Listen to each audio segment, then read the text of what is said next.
14. Welcome to the Art of Hitting channel. Today we're gonna drift down old Buddy Lane, Ed Rose and Ken Van Bogart of Swing Makeover fame YouTube channel. Hit hard. Yeah, Kenny visits Florida and comes to two-runner. the Art of Hitting club and wants to review the video he did on me about a year and a half ago. And we're going to talk a little bit about that and go back over old times here for a few minutes, and then we'll break into how he evaluated my swing and how I made some changes. And it actually was for the good, and then he gives me one last evaluation. So enjoy. Today we got two legends. Who we got? Yeah, this is Ed Rose from Florida. Bogey from Swing Makeover, Ken Van Bogart. Ed, nice to be here today. Yeah. Heard a lot about the club, and I'm down here for a month on vacation after the grain harvest is done, and looks like you got a great group and a lot of good-looking athletes here. How long have you had the club? I don't know. We've been doing this, what, 2 years? 2 years. Yeah, you know, I put the name on the club because of the YouTube channel, and this is only invite only. So, but let's talk about you and I, and you know, it's kind of a, I think it was about a year and a half ago. I said, Bogey, why don't you do evaluate my swing? Right? It was a year and a half ago. Well, you know, I'm turning 70, and I have the last 5 years. I haven't played nationally for 5 years because of COVID. Left knee, right knee, hip replacement, and had some cancer surgery last year, which is fine. But anyhow, so I'm trying to get skin cancer. Yeah, they had to dig pretty deep for it. But the interesting thing to me is, you know, you were one of the premier home run hitters, batted behind Bruce Mead, and I always admired your skills. And of course, I've had a chance. We started doing videos, VHS video. The first one we did was steals a home run back in the mid '90s, and I always had an opportunity to see some of the greatest hitters around. And the thing for a lot of our viewership is from rec players, and I've had the opportunity and the graciousness of a lot of top level players to give their advice, you know, and give their technique. And you've done them all. Well, a lot of them, and anyhow, you know, and everybody, the swings are all similar. The styles are different, of course, but for rec players, you know, and even I find myself coming back, I feel like an infant trying to relearn the swing, because you're looking good, man. Flesh, good as you can. What do you think? As I can look for Wisconsin. Big strong guy right there. Hey, by the way, 600 acres the boys got. But technique is always the driver. You know, with you, you know, you said, well, Bogey, you know, I've really lost a lot of my power. When I say power, we don't teach home running hitting, but we teach people to use good mechanics to maximize the exit speed they can get. Then it's just a matter if your mechanics are good, you can hit the middle, top or bottom of the ball, wait to go backside. You know, mechanics are the fastest way to improve. I got to put this up. He wanted me to take it off, but it's blowing on the back of my neck. You don't look ridiculous. I want to look ridiculous. But anyhow, that's the interesting about. But looking at your swing, you know, you said, well, Bogey, you know, I've lost a lot of distance on my swing, and you know, you had tremendous power in the day, but you're 78 now, right? Yeah, I'm 79 softball years. But when I looked at your video, you were insulted playing because 80s. When you saw the video, you're a little bit insulted because I said, you know, you said, well, my hip rotation's not good. I thought your hip rotation looked good. It was just the way your hand delivered. No, you were absolutely right when I was hitting the ball. You know, but let's get into it later because I want to. And I almost forgot what I wanted to talk about. How'd you guys meet? Yeah, I wanted to talk about. I'd known Ed Rose for a long time. But his the first time in the that Florida. okay. we were playing in a 99-degree temperature out in Nashville. Was it Nashville? It was Nashville. I couldn't remember. I think it was. Let me tell you from my side, because I was in this game with I don't know, we were Rose Enterprise or Hollis. I know Gaynor was there because there's a story internally with my team about what I said about Gaynor, but that's a whole nother place. But I was in the dugout. I remember people saying, man, when we started playing this Wisconsin team, we're not used to, you know, playing a Wisconsin team. And they said, you know, the guy in right field, man, he's the guy that, you know, knows all about hitting. He's a big time home run hitter, and he's got videos out there even, you know. Back then it was VHS stuff. He was on the front end of the curve, what do they call it? And so I guess I wanted it to be I remember that time, let's put it that way. And then when when Bogey and I became friends, we talked about the first time we met, and that's what I remember about this scenario. And I think I do remember winning.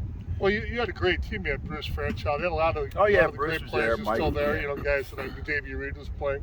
But there was about a 360 baseball fence on a hot day, and you know, I flew out my first time out. Then I went backside because I was going to hit it out that day. But Ed Rose cranks up and hits one out, and anyhow, you know, that's when the legend of Ed Rose was created with us. You know. Well, the one thing I tell my sons or my grandchildren or something about how far I could hit the ball. And you know how far my son hits the ball. I sit there, well, could I do it? Well, a lot of people tell me I did it, but I thought it was interesting that you remember. I didn't know you, but that's when I first started to know you. I got to know him better because we played against each other, and we were probably trying to out hit each other in home runs. We didn't play as much against you guys back then, but you guys, I saw some great battles with you guys. You're always like 5 years older than me. Yeah. And then you was Steve Umley's teams, the Joe Browns. I remember you guys playing in Cheyenne Park and a tremendous, burst of home run hitting. Nowadays, I mean, for us, it's still unlimited home runs because there's not many hit at 70. But for the young guys like him, I mean, it's you still want to hit the ball. You gotta He's have a stud, man. You gotta watch him today, man. You gotta have great mechanics, and you have to be able to consistently strike the ball, and then you can place it, and then you can hit the top or bottom of the ball. The game is so much better than it was when I was 50. When I came in, very few conference players played, and now a lot of conference guys. And just the overall level of the play, you got to be a 4 or 5 tool athlete to play it. And that was a lie yet. I'm down to one. I never played. I never played in a world tournament, major plus or major anything. I never played in the field a single inning in the world tournament. So I wasn't playing right field that day. I know my limitations. Oh, you weren't playing right field? No, in a world tournament, I've never played an inning of inning in the 15 or 16 years I played. They could have been two handsome guys like you on that team. I don't know why I said right field, but it seemed to me that you weren't playing. Maybe you were catching. I never caught. What did you do? Just get over and sit and hit? Just DH. Oh, okay. Well, hell, you ruined the video. We got to start over. But let's go on with this, because when we really became knowing each other in a sense is in Jack Aaronson's charity. Jack Aronson had a charity tournament up in Detroit every year, and he would bring in all the sluggers in the country, and then Bogey was like his coach, if I remember correctly.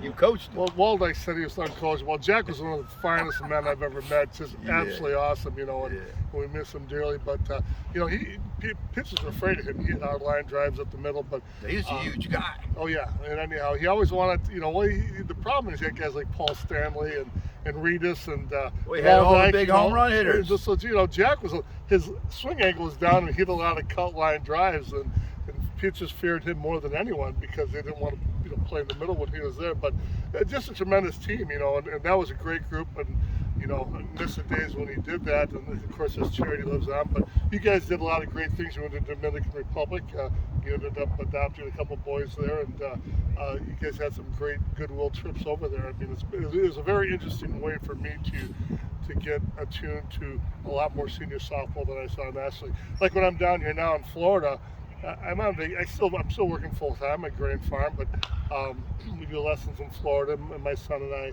get to hit a lot. But when I get down your here, boy didn't come with you this time, huh? He'll be here in a week or so with his families for a few days. But to come to these hitting clubs here, like I always see Woodlawn Hitting Club and Dave North at the Woodlawn Hitting Club. That's been a tremendous club. A lot of rec guys there, a lot of older guys there, but you see guys 90 there, 85 and 90 there playing at the top level senior softball, and to me that's very inspiring. And it's all relative. Yeah, to be invited out here, is tremendous, just to see another group of athletes, and this is a great club out here. And well, you keep on sprinkling all those accolades to me. We may invite you out here every week. Hope let's get back to you, dude. I remember when we met there, and you lived up to the expectations of hitting bombs. You could hit it, dude, with all the big boys. I don't know why I was there, but I did show you one time in that keep. But you won a tournament game on the last swing of the bat. So. Yeah, remember that? And then you go, nobody tells Ed Rode he can't clutch up in a nice I can't hit in the clutch. Who said I can't hit in the clutch? How I talk, you're so excited. Like but that's what I was like. I was. I mean, it was like. I think people read you wrong sometimes, Ed. I think they think you're a little brash, a little cocky. A little? a little, but I like it. I like the passion, and I like the passion. Your podcast is great. You're doing a lot of interesting stuff with this show. So congratulations to you on it. And you've had some health issues, and just being 70, over 70 alone, we know that Father Time has no victor. But I mean, everybody here you admire for plugging on. Same with the Woodlawn Hitting Club. Same with all the hitting clubs I've seen. So appreciate being here today.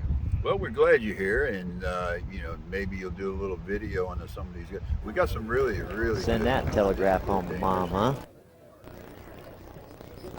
That looks like it could be another one. Or actually, Ed Rose. Oh, and it's off his glove. And he is hustling it. Keep running. And he's going to get a stand-up third off that. And Florida French are pumped up. But I think they've got the score determined now. Okay, leading off the bottom of the fourth inning for the Florida Crush, we have number 14, Ed Rose.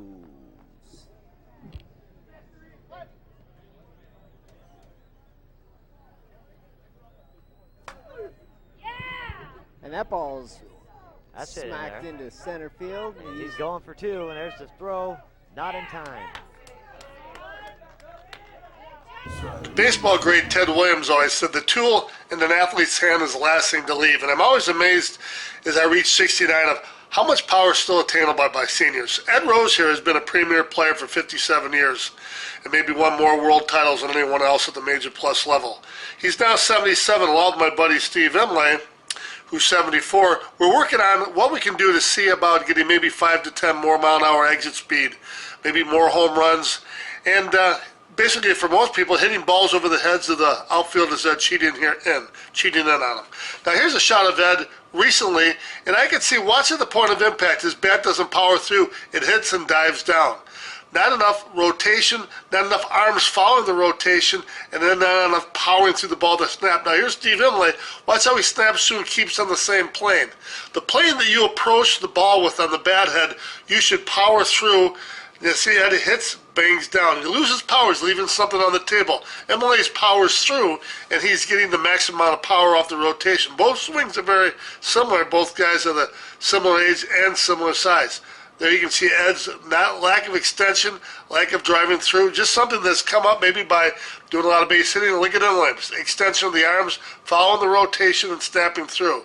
So I said, hey, I'm going to put together a little clip for Ed, and right here you can see him in his heyday. And for all seniors, anybody who's aging or anybody who doesn't have good rotation, you can see power around, the bat head doesn't drop, powers through. So I had a little clip prepared. Let's watch it. I think it does a pretty good job of explaining rotation, extension, and snap. Two strikes, got to be foul there. You might have heard the pitch there a little too flat. Little too flat. Another shot hit in the direction of the left fielder Armitage, and he's just going to stand and watch that one go. And boy, it looks like that. And comparing your swings to a year ago or whenever that was, here's your swing before. Look how your swing just at impact, the bat head hits and then it glances going down. You're not powering through it, and I said it was top arm extension that you needed till there's today. Far different, far better.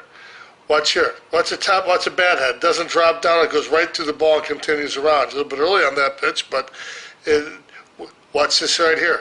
You'll hit the ball and your bat head will bounce down and cleave underneath it. Looks like it leaves the bat good. Here's today. Better top arm extension. Look at that drive there. Now, you said you didn't really try to extend the top arm more. You just said you went at it a lot harder, a lot stronger, a lot more aggressive. Went at it hard because you felt better. Here's a swing from the last time, a year ago or whenever that was. Watch the bat head just dive right at impact and go down. You're not powering it all the way around, and it's top arm extension that does it off your rear hip drive. That was a good swing there, just a little bit early. Now watch this one here. Watch the rear hip in the top hand. Look at how the bat doesn't drop down at impact. It powers its way through. And only your rear hip driving open your top hand extending is going to do that. Look at that, Ed. Beautiful. You had two balls that would have been over 300-foot fence today. Look at that power through.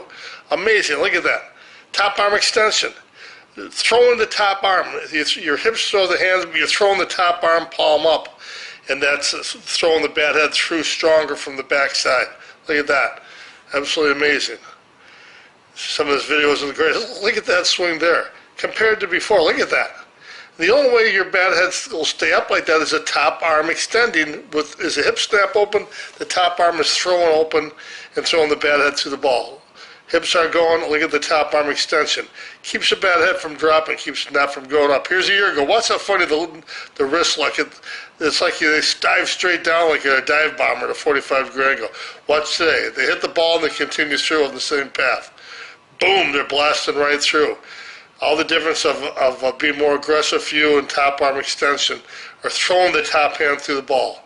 Throwing the top hand and arm through the ball, thus throwing the bat head through the ball. Here's before, look how that drives down. Boom.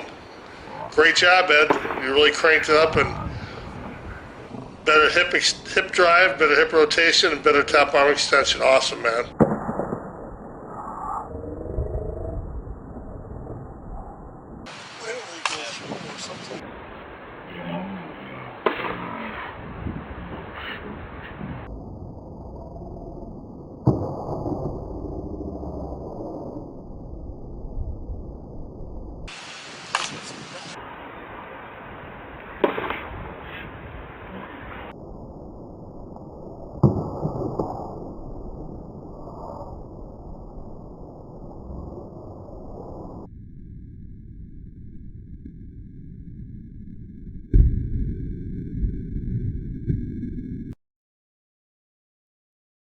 We've written some description up in the description part of the video to clarify some of the things that changed. But yeah, true, the overhand snap, and with more emphasis on that, has improved my swing with many other things. But I hope you enjoyed that, and it was some help.